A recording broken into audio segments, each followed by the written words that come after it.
warahmatullahi wabarakatuh. Alhamdulillah. Alhamdulillahirabbil alamin wa bihi nasta'in wassalatu wassalamu ala asyrofil mursalin wa alihi washabihi ajmain amma ba'du.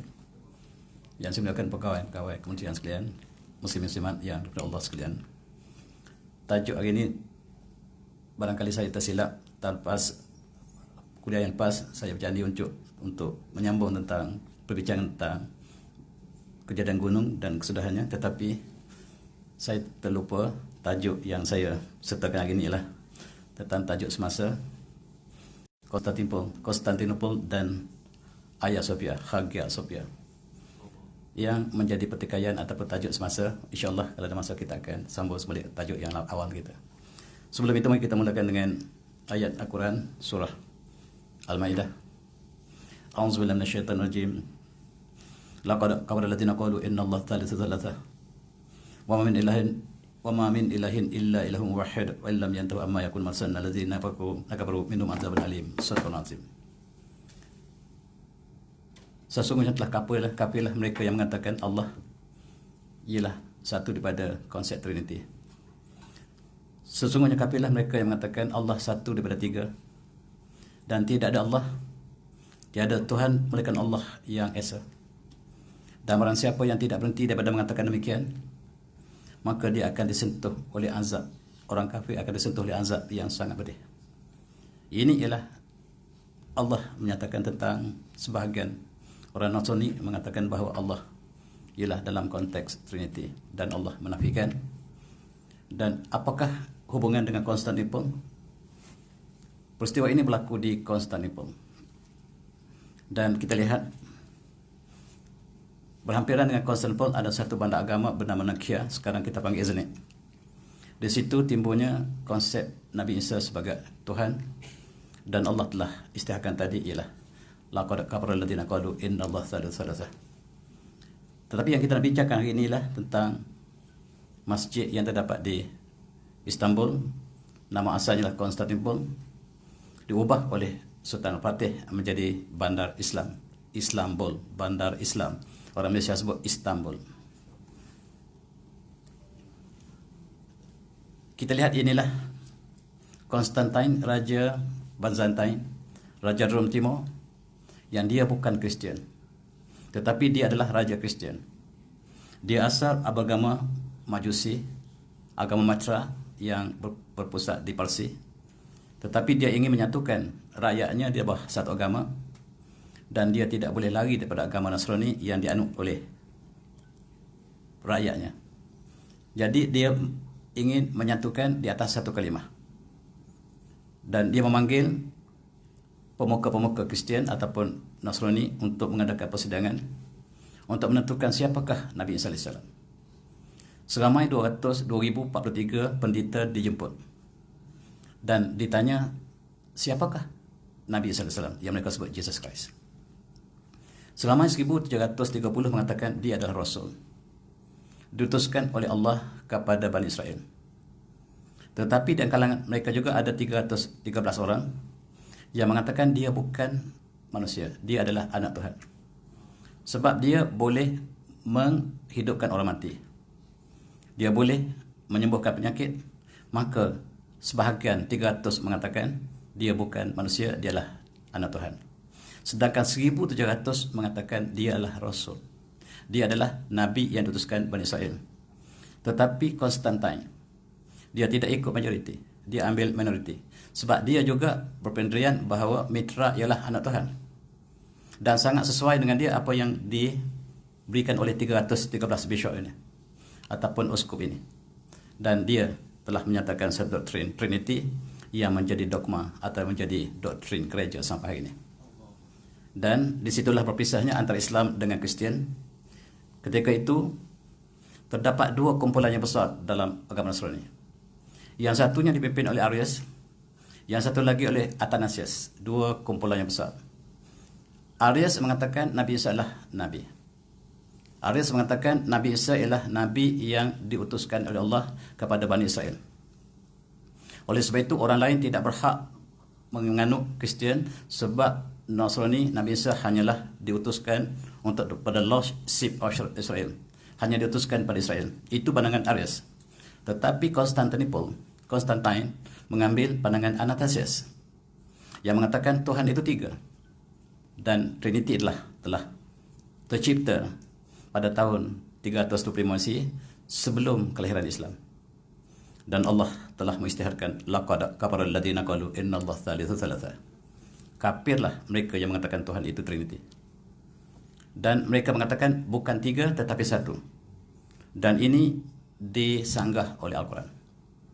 Dan mereka jadikan di Konstantinopel, mereka membina sebuah gereja yang terbesar di dunia. Bahkan bukan saja gereja, bangunan terbesar di dunia.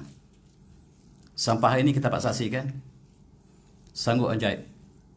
Dan bagi siapa yang pernah memasuki istana ini ataupun bangunan ini, cukup mengagumkan. Tiang marmarnya sangat tinggi. Setiap kawasan bawah lantai daripada marmar. Bagaimanakah marmar dipotong? Menggunakan sutra yang kecil. Dipotong dengan kayu sutra, melibatkan puluhan ribu pekerja untuk membina gereja yang terbesar dunia ini. Bahkan bangunan terbesar dunia. Dan dia dijadikan sebagai pusat Kristian di Timur, ataupun mereka sebut sebagai Rom Timur ataupun Byzantine. Itulah yang menjadi asasnya. Dan ini menjadi identiti kepada Rom Timur. Sehinggalah Muhammad Al-Fatih, Syekh Sultan Muhammad Al-Fatih membukanya. Dan kita dapati bahawa kebanyakan yang terlibat dengan marmar ini meninggal dunia sebab abuk daripada marmar ini sangat-sangat bahaya memasuki dalam paru-paru, dan sejarah menunjukkan bahawa mereka yang bekerja dengan marmar ini ataupun dengan marble ini kebanyakannya maut. Itulah sejarah pembinaan Sofia, Hagia Sophia ataupun Hagia Sophia yang mereka jadikan sebagai pusat agama Nasrani di Konstantinopel yang sekarang sudah bernama Istanbul. Dalam satu hadis yang diriwayatkan oleh Imam Ahmad, yang diriwayatkan oleh daripada Imran bin Husain, qala bainama nahnu hayy Rasulullah sallallahu alaihi wasallam naktubu idza sula Rasulullah sallallahu alaihi wasallam ayu madinataini tuftah awlan. Kami bertanya Rasulullah, bandar manakah yang akan dibuka awal oleh umat Islam? Konstantinia atau Romia? Apakah dia bandar Konstantinopel dibuka oleh umat Islam di awal ataupun bandar Rom? Qala Madinah Hirqal tuftahu awalan. Rasulullah menjawab, bandar yang mula dibuka oleh umat Islam ialah bandar Konstantinopel, bandar yang diperintah oleh Hercules. Hercules ialah raja Rom ketika zaman Rasulullah. Bahkan dia pernah beriman sekejap, kemudian dia murtad kembali. Hercules sebagaimana yang kita sebut dalam kuliah lepas. Dan Rasulullah menjanjikan Konstantinopel, bandar kota yang bakal dibuka oleh umat Islam di awal. Hadis ini juga dipahami bahawa Rom, Itali akan jatuh kepada umat Islam. Sebab ditanya Konstantinia Aromia. Lalu Rasulullah menjawab Konstantinia akan dibuka lebih awal, mafhumnya Rom akan dibuka kemudian. Dan oleh sebab itu setiap pemimpin atau khalifah umat Islam ingin menjadi orang yang pertama membuka Konstantinopel. Dan ini dimulakan oleh Muawiyah bin Abu Sufyan. Muawiyah berkali-kali untuk membuka Konstantinopel tetapi tidak berjaya. Disambung oleh kerajaan Abbasiyah, kerajaan Umayyah, dan pernah dilakukan oleh Khalifah Hisham Abdul Malik umpamanya, tetapi tidak pernah berjaya. Harun al-Rashid juga pernah mencuba menawan Konstantinopel tetapi tidak berjaya. Kotanya sangat-sangat teguh. Dan pernah sahabat Rasulullah Abu Ayyub al-Ansari bersama dengan Muawiyah cuba membuka, tetapi Abu Ayyub telah syahid di luar kota. Dan kini kalau kita pergi ke Istanbul, kita boleh temui kubur Abu Ayyub al-Ansari. Siapa Abu Ayyub al-Ansari? Sahabat Rasulullah. Apabila Rasulullah berhijrah ke Madinah, rumah beliaulah Rasulullah mula-mula tinggal di Yathrib ataupun Madinah. Dan selepas pembukaan Istanbul, umat Islam tidak panggil menakluki, sebab menakluki maksudnya membawa ke zaman jahiliah. Umat Islam menggunakan istilah pembukaan Fathul Mekah, pembukaan Konstantinopel. Tetapi kita lihat ramai penulis mengatakan penjajahan Istanbul, tidak tepat.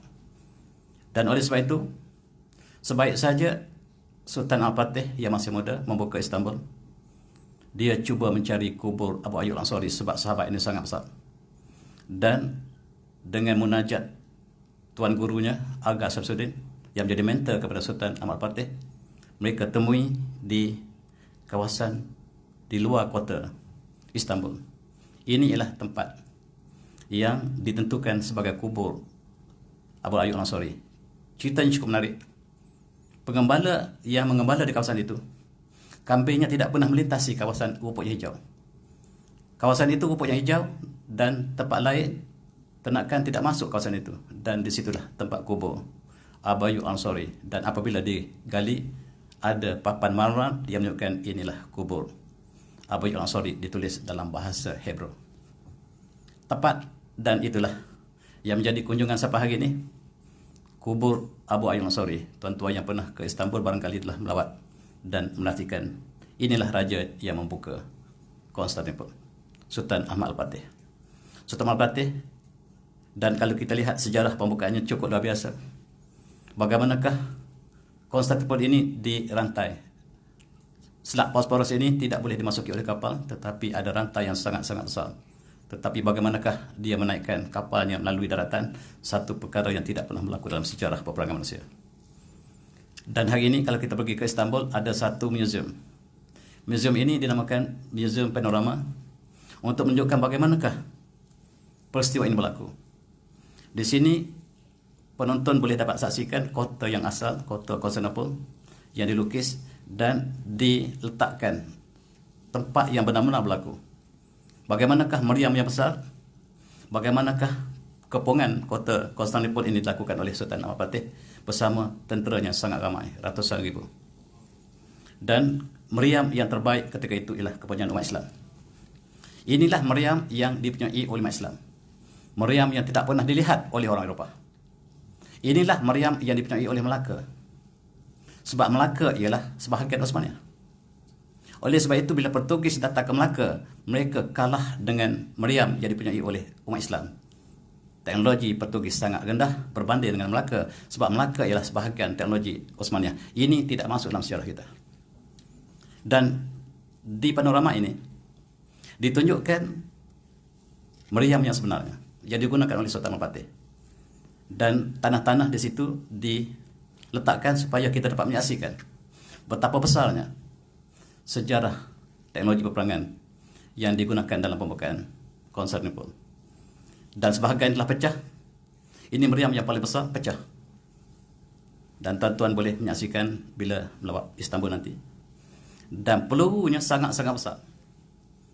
Di sinilah kota ini akhirnya jatuh dan tentera Kristian mengaku kalah.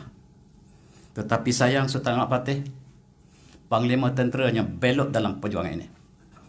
Panglima tenteranya bersama dengan Kristian. Dan Sultan Ahmad Fatih telah mengetahui sejak dalam peperangan. Dia diawasi, tetapi dalam keadaan yang demikian masih umat Islam, tentera Al-Fatih memenanginya. Dan ketua tentera yang bersama dengan Al-Fatih untuk membuka Konstantinopel ini dipancung. Sejarah pembelotan dalam tentera Islam. Dalam hadis yang lain, Rasulullah mengatakan, la tubtahannal Konstantiniyah wal imal amir amiruha wal imal ajash hadzal jash. Pasti Konstantinopel akan dibuka. Dan yang membukanya ialah pemimpin yang terbaik, yang diikuti oleh tentera yang terbaik. Dan sebaik saja Sultan Al-Fatih membuka Istanbul ataupun Konstantinopel ditukar menjadi bandar Islam pada 29 Mei 1453.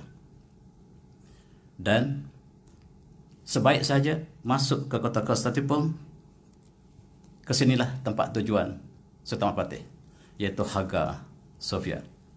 Hagia Sophia inilah gereja yang dibina oleh yang saya katakan tadi, Raja Justin. Di atas tapak yang dibina gereja awal oleh Konstantin. Dan gereja ini sangat-sangat luar biasa. Arkitekturnya sangat luar biasa. Dan apabila umat Islam masuk, ditukar menjadi masjid, dan inilah perkara yang paling kontroversi dalam sejarah. Bagaimanakah gereja ini menjadi masjid? Sejarah Islam tidak sama dengan sejarah ditulis oleh Barat. Saya nasihatkan pemuda-pemuda, pengkaji-pengkaji, jangan sekali-kali merujuk buku British ataupun buku dalam Orientalis dalam konteks pembukaan Konstantinopel, sebab mereka telah memesongkan sejarah yang benar. Dan hari ini kita lihat sejarah Islam. Bagaimanakah Konstantinopel, masjid ini ataupun Hagia Sophia menjadi masjid, dan itulah yang dicatatkan oleh umat Islam. Ini ialah catatan umat Islam bagaimanakah bertukarnya Hagia Sophia daripada gereja menjadi masjid. Kita bagi ruang untuk azan.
Alhamdulillah. Ini ialah catatan yang diberikan oleh sejarah Islam yang jarang disebut bagaimanakah pembukaan itu berlaku. Di sini candakan bahawa apa sebaik saja jatuhnya Konstantinopel, Sultan Al-Fatih menuju ke Hagia Sophia. Dan di situ berhimpun seluruh orang Kristian. Termasuklah uskup mereka, termasuklah padri, dan mereka menyangka bahawa mereka akan dibunuh beramai-ramai. Dan Sultan Al-Fatih menuju ke Hagia Sophia. Ada seorang padri yang berani. Dia buka pintu. Persilakan, wahai Sultan yang mulia. Ya, kenapa kamu semua ketakutan, kata Sultan? Sebab kami tahu apabila kami kalah. Kami orang Islam. Kami ialah khalifah Islam. Islam memberi keadilan pada semua. Kamu jangan takut pada tentera Islam sebab kami tidak datang untuk menakluk kamu, tapi untuk membuka Konstantinopel kepada kamu. Dan padri yang bersembunyi keluar. Apakah kita akan dibunuh? Tidak. Kamu akan diberikan kebebasan. Apabila mendengar perkataan Sultan, mereka memeluk Islam beramai-ramai. Ini tidak dicatatkan oleh rangkiman. Buku yang popular yang dirujuk oleh intelektual kita di Malaysia ialah rangkiman. Rangkiman mengatakan bahawa sebaik saja Al-Fatih masuk ke Konstantinopel, dia membunuh seluruh orang Kristian. Bohong. Sehingga darah mengalir ke Teluk Bosporus, dia menambahkan supaya anti agama ini berlaku dalam kalangan pembaca, dan ini dibaca oleh seluruh pemuda kita. Hari ini saya nak betulkan sejarah ini. Sejarah umat Islam sendiri. Apabila seluruh di sini dikatakan kebanyakan Badri falamma ra'u at-tasamuh al-Fatih wa afu kharaju wa 'allanu islamihim. Mereka keluar beramai-ramai dan mengisytiharkan kami beriman. Kami memeluk Islam. Di mana apabila kamu Islam, kamu kena solat. Solat di sini. Itulah menjadinya masjid. Terjadi bukan dirancang untuk jadi masjid, tetapi mereka telah memeluk Islam beramai-ramai dan kamu kena solat. Dan sahabat ataupun tentera mengajar mereka solat. Maka di situlah bermulanya Hagia Sophia. Sebab kebanyakan Kristian telah memeluk Islam secara sukarela. Ini tidak dinyatakan oleh rangkiman. Tak dinyatakan oleh orientalis. Orientalis mengatakan seluruh gereja dimusnahkan. Sedangkan Hagia Sophia masih teguh berdiri sampai hari ini. Tuan-tuan, jangan rujuk orientalis. Kebanyakan pensyarah kita, termasuk profesor terbaik kita, masih merujukkan kisah ini. Itu sebab mereka mengatakan Konstantinopel ditakluk. Sebab mereka baca buku orientalis. Islam sebaliknya. Bagaimanakah zaman kegelapan ditukar pada zaman kegemilangan, sehingga Istanbul antara kota peradaban Islam yang terbesar yang menukar Eropah daripada zaman gelap ke zaman cerah. Inilah Raja Justinian yang membuka ataupun yang membina istana itu, dan dia membuka pada tahun 537. Banyak kisah yang berlaku di sekitar ini, walaupun tidak ada asas yang kukuh untuk kita percaya. Dan ini ialah kebenaran.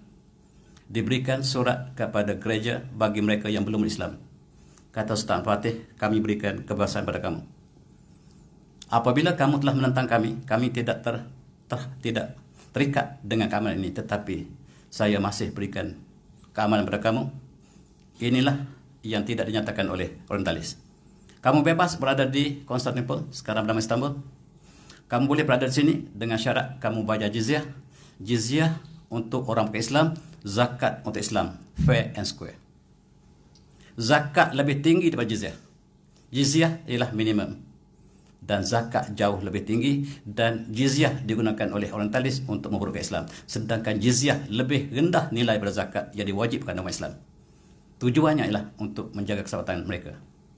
Surat ini tak diberitahu bahawa umat Kristian di Konstantinopel diberikan jaminan mereka menjadi minoriti sebab kebanyakan mereka memeluk Islam. Dan rangkaman mengatakan seluruh gereja di Konstantinopel diperuntukkan. Bohong sekali lagi. Tapi pada akhir muka surat dia kata sebenarnya tidak ada satu pun gereja yang dimusnahkan. Rangkaman tulis satu buku, daripada awal dia kata seluruh, di akhir dia kata tidak ada satu pun. Dia terpaksa mengaku yang benar. Dan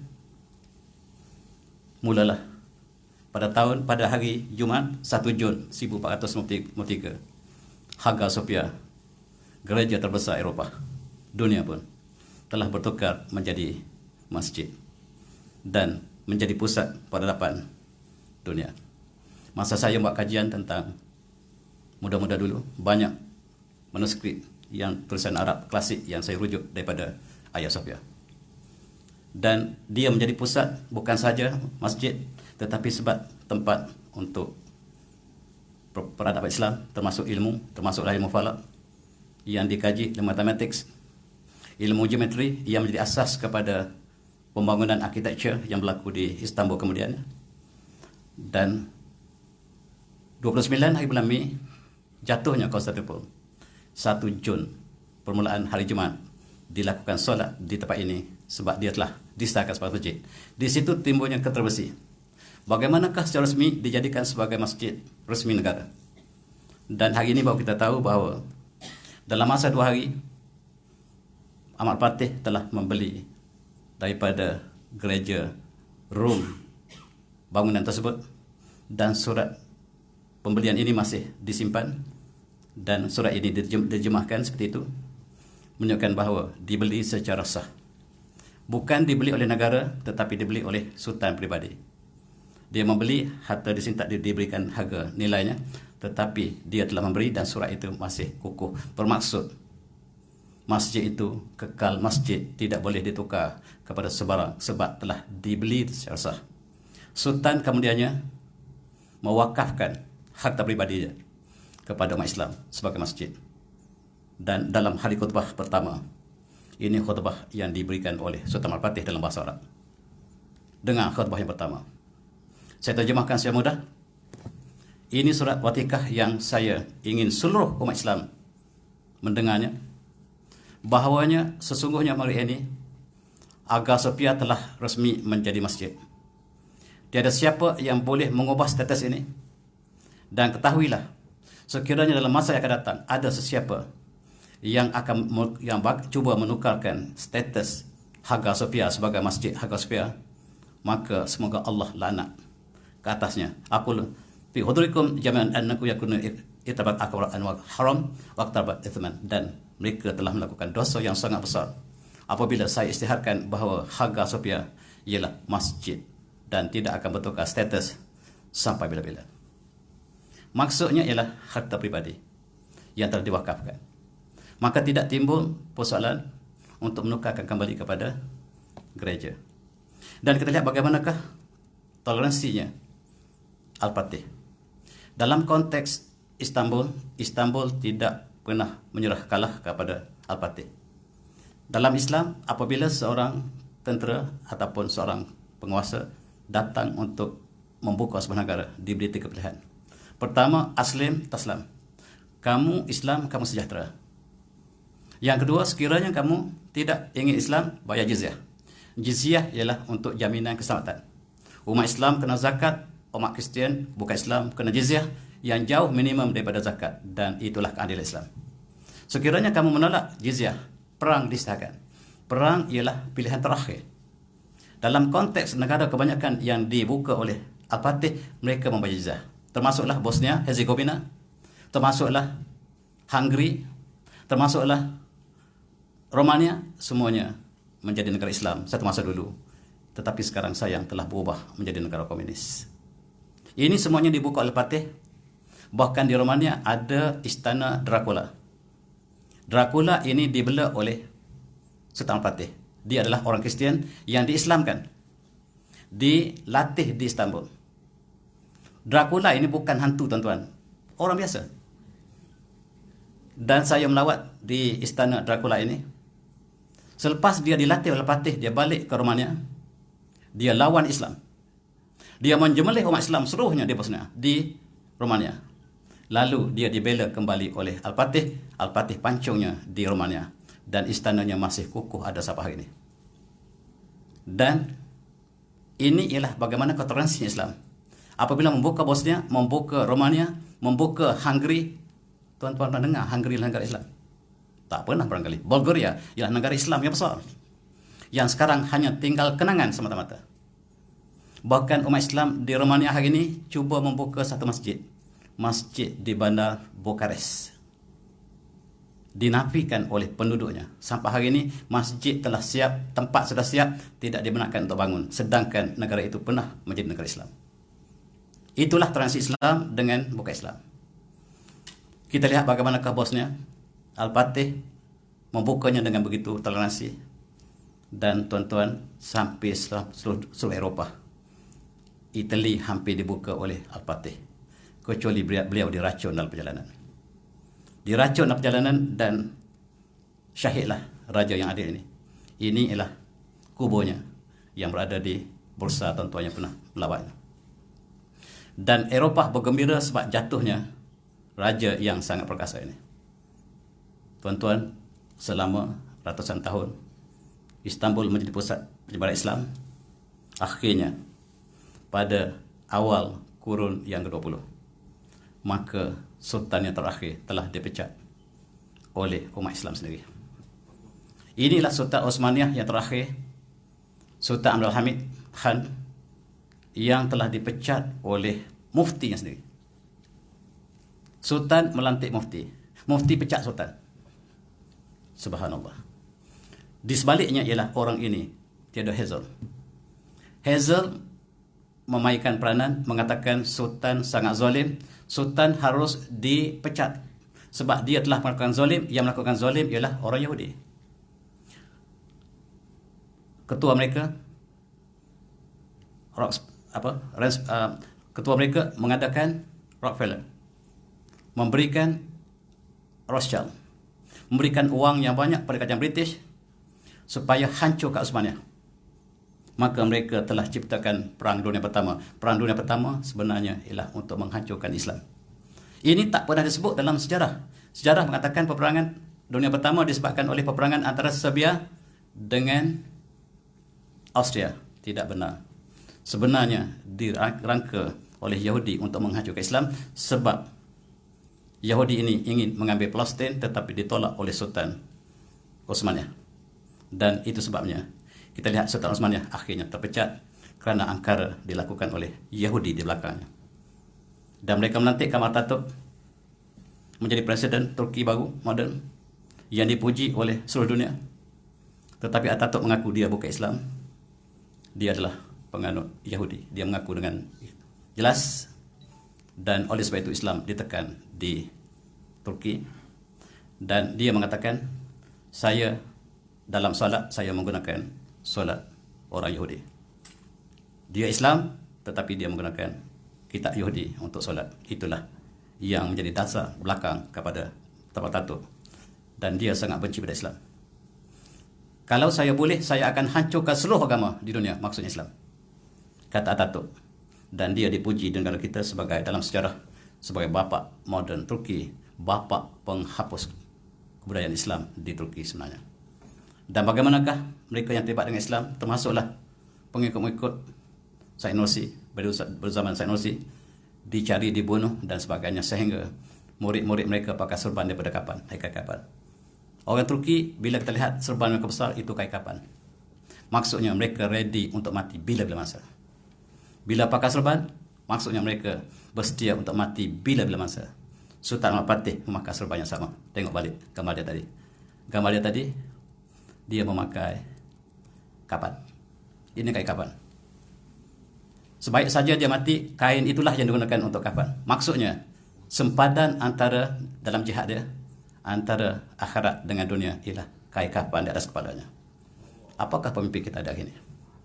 Berjuang untuk syahid, berjuang untuk hidup sekarang. Siapa yang berjuang untuk mati sekarang?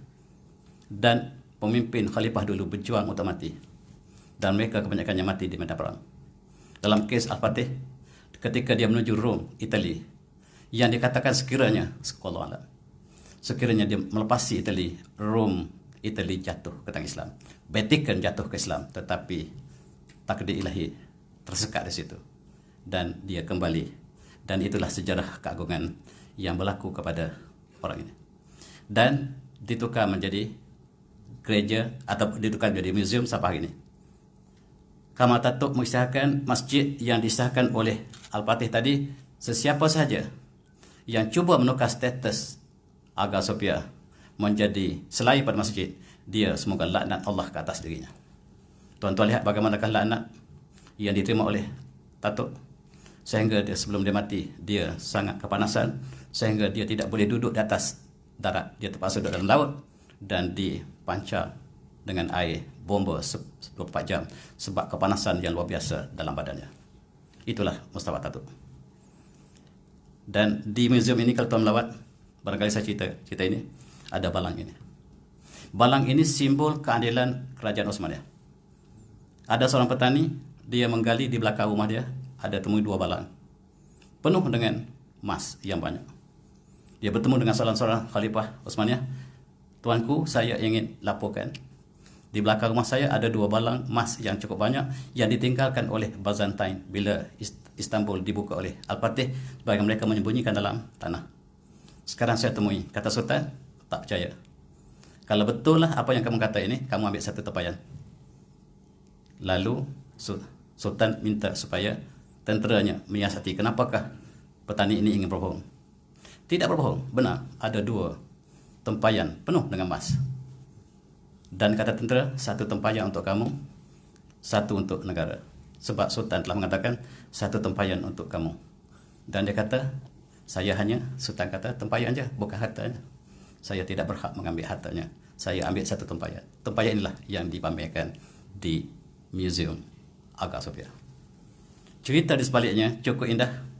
Apabila pemerintah yang adil, sifat ini akan berjangkit pada rakyat. Dalam satu hadis, an-nasu ala din mulkihim.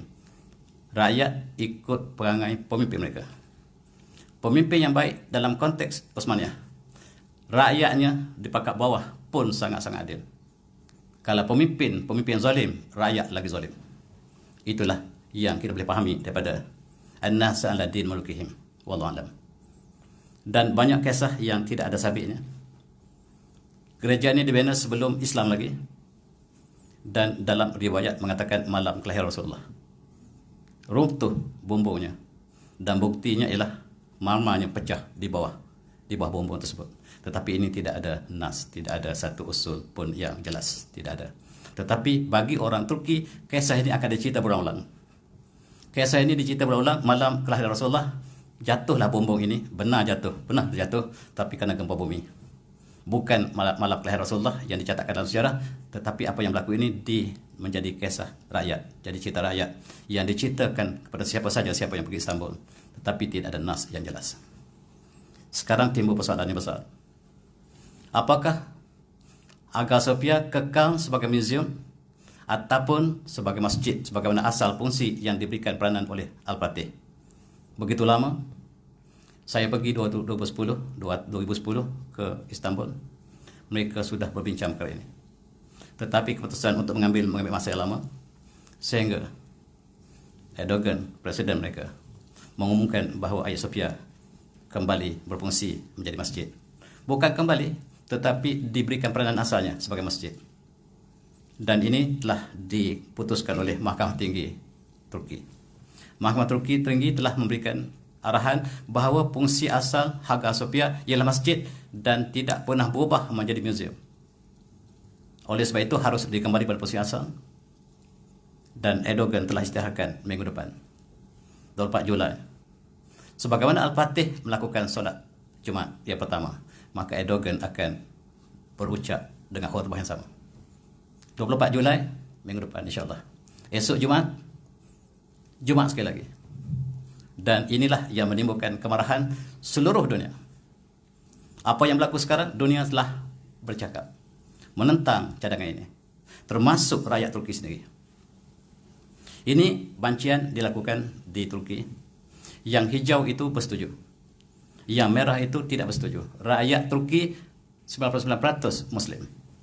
Ada yang menentang, termasuklah timbalan Erdogan sendiri, seorang ulama kita yang juga menentang, bukan menentang, mengkritik. Dia bimbang kenapakah tidak dilakukan pertukaran ini sejak dulu kalau ikhlas. Ini hujah dia. Apakah dia nak jadikan ini sebagai isu politik? Itu perkataan dia. Ahmad Davutoglu, bekas pensyarah UIA kita. Dia sangat disayangi. Dan dia membuat anggapan bahawa tindakan itu ada hubungan dengan politik Turki sekarang. Wallahualam, itu adalah hak dia. Tetapi kita lihat, kalaulah rakyat mereka sendiri mempersoalkan, apatah lagi orang bukan Islam. Dan ini Majlis Gereja Dunia telah bersidang dan kondem. Tidak boleh museum ditukar menjadi masjid. Mereka bercakap bagi pihak bukan Islam, sedangkan mereka membiarkan bagaimanakah masjid umat Islam ditukar menjadi gereja, sama ada di Toledo, sama ada sekarang di Masjid Al-Aqsa yang telah dicerobohi oleh Yahudi. Mereka tidak bercakap, tapi mereka sudah bercakap tentang Hagia Sophia. Dan begitu juga ketua agama Kristian menunjukkan rasa sedihnya, demamnya. Dia telah demam bila mendengar berita bahawa Hagia Sophia akan dikembalikan menjadi masjid. Sedangkan memang dia masjid. Bukan saja Pop, tetapi ketua agama Ortodoks Kristian di Rusia juga menyatakan perkara yang sama. Dan mereka mengatakan begitu sedih. Kenapakah Hagia Sophia kembali ke masjid? Termasuklah Presiden Putin telah memberi amaran bahawa jangan sekali-kali tukar Hagia Sophia menjadi masjid.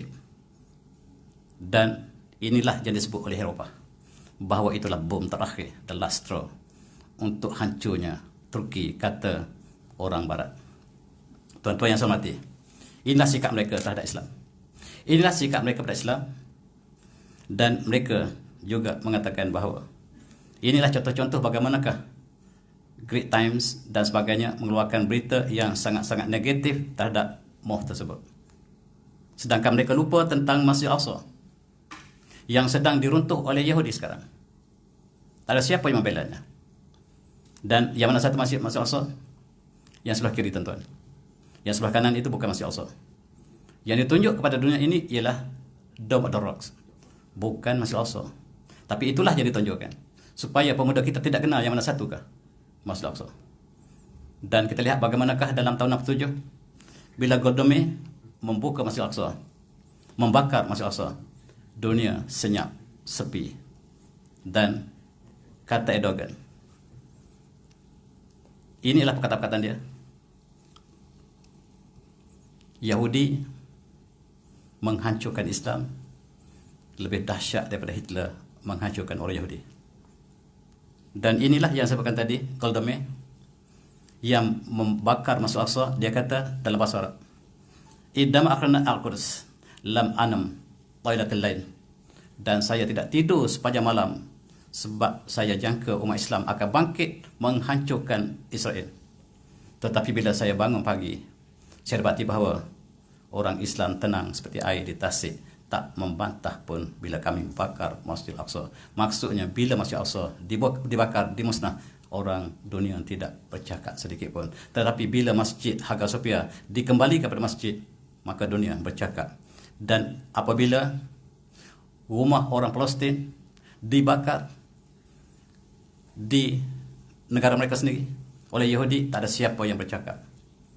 Kita kembali pada sejarah. Apabila Masjid Cordoba, pusat pemerintahan Islam di Andalusia terakhir, ditukar menjadi gereja, tak ada siapa yang condemn dalam sejarah. Bahkan Masjid Toledo menjadi katedral terbesar Eropah hari ini. Ialah ini Masjid Jami' Toledo. Toledo ialah ibu negara Islam di Andalusia pertamanya sebelum berpindah ke Granada. Dan saya pernah sampai ke gereja ini. Masih ada lagi mihrab untuk baca khutbah, tetapi penuh dengan tema-tema ini. Tak ada siapa yang bercakap apabila Masjid Toledo, masjid terbesar umat Islam di Spanyol, ditukar menjadi gereja, dan seluruhnya diam. Dan sikap mereka terhadap kebenaran double standard. Ini ialah tulisan yang ditulis oleh T.B. Arnold. T.B. Arnold mengatakan, walaupun dia orientalis, dia mengatakan mari kita lihat sejarah yang sebenarnya. Apabila pembukaan Al-Quds umpamanya, dia dilakukan oleh umat Islam dan disambut baik oleh orang Kristian. Orang Kristian mengatakan kami lebih rela duduk di bawah Islam daripada duduk di bawah Raja Islam sendiri. Orang Kristian lebih rela duduk di bawah Islam daripada Raja Kristian sendiri, sebab Kristian sangat zalim dalam konteks di Jerusalem sebab mereka menindas rakyat mereka sendiri. Tetapi Salahuddin Ayyubi datang membebaskan kami daripada penindasan raja kami sendiri. Sama seperti Andalusia, Spanyol, apabila Tariq bin Ziyad datang membuka Spanyol, juga disambut baik oleh rakyat mereka sendiri sebab Raja Rodrik sangat, raja yang sangat zalim terhadap rakyat mereka sendiri. Islam datang membebaskan mereka. Sehingga 800 tahun Islam bertapak di Andalusia, menukar zaman Eropah kepada zaman, daripada zaman gelap kepada zaman cerah. Sehinggalah orang England mula belajar di Andalusia, diajak oleh Islam. Akhirnya kita belajar dengan mereka hari ini. Kita lihat bagaimanakah bandingan apa yang mereka lakukan kepada umat Islam dan apa yang umat Islam lakukan kepada mereka. Dalam konteks pembukaan Jerusalem oleh Sayyid ataupun oleh Al-Ayyubi, diceritakan bahawa setiap tentera ditahan oleh Al-Ayyubi. Sultan Al-Ayyubi menahan semua tentera yang terlibat dalam peperangan, ditawan. Dan orang yang tidak berperang diberikan kebebasan. Kamu boleh berada di Jerusalem secara bebas, dan kamu bebas juga untuk berpindah. Adapun tentera, mereka harus menebus diri mereka sendiri. Lalu mereka mengatakan, kami tidak ada wang untuk menebus diri kami. Dan Khalifah ataupun Sultan Ayyubi menebus tentera yang ditawannya sendiri. Sekali lagi, Salahuddin Ayyubi yang menawan tentera itu, menebus dan membebaskan tentera Islam, tentera Yahudi, tentera Kristian. Dan toleransi ini tak pernah berlaku dua kali dalam sejarah manusia. Dan inilah yang disebut oleh Thomas Arnold, dibandingkan apa yang berlaku di Eropah hari ini. Dia berlaku apabila jatuhnya Islam di Andalusia, yang dibandingkan apa yang berlaku di Palestin sekarang, yang berlaku di seluruh dunia, dan bandingkan dengan kisah yang berlaku dalam toleransi Islam. Dan lihat sekali lagi toleransi yang dilakukan oleh Sultan Ahmad Fatih. Dan ini tidak dinyatakan oleh Rangkamen. Rangkamen menjadi buku yang paling popular di Malaysia. Saya tengok setiap tulisan merujuk pada tulisan ini yang akan meracuni jiwa umat Islam di sini. Sebab dia mengatakan bahawa darah yang melempah di Konstantinopel, darah orang Kristian, dibunuh Al-Fatih, dan akhirnya dia kata tidak benar itu. Di buku akhirnya dia kata tak ada satu pun orang dibunuh oleh Al-Fatih. Tadi dia katakan darah, maksudnya dia hipokrit, tetapi dia dapat terpaksa menceritakan yang sebenarnya akhirnya. Dan kita umat Islam harus kembali pada sumber kita yang asal. Dan kita lihat dalam konteks ini, Sultan Al-Fatih memberikan kebebasan pada mereka, walaupun Al-Fatih tidak terikat dengan janji ini sebab dia masuk ke Konstantinopel bukan dengan 3 syarat tadi. Sebab dia datang dengan peperangan, maka segala syarat keamanan tidak terbatal, tetapi dia masih memberikan perkara yang sama. Mari kita kembali sedikit dalam masa yang singkat ini. Ketika jatuhnya umat Islam di Spanyol, 800 tahun umat Islam bertahta di Spanyol, akhirnya Sultan terakhir jatuh dan dikalahkan oleh Raja Kristian, Isabella. Sekarang ada kain Isabella. Inilah raja yang paling dahsyat dalam sejarah manusia.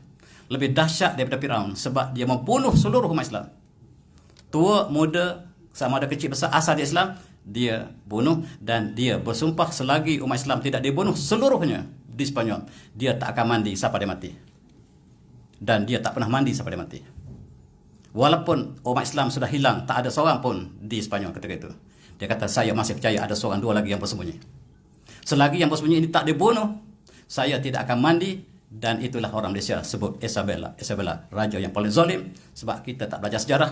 British tidak benarkan kita belajar sejarah. Sejarah untuk orang setera yang tak cerdik.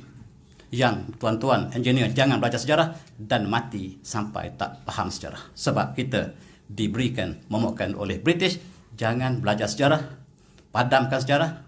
Untuk orang engineer, jangan belajar sejarah, sejarah untuk orang sastra. Tuan-tuan semuanya buta sejarah, maafkan saya. Dan saya sekali lagi minta maaf, saya harus berhenti di sini. Wabillahi taufiq. Assalamualaikum warahmatullahi wabarakatuh. Tasbih langsung.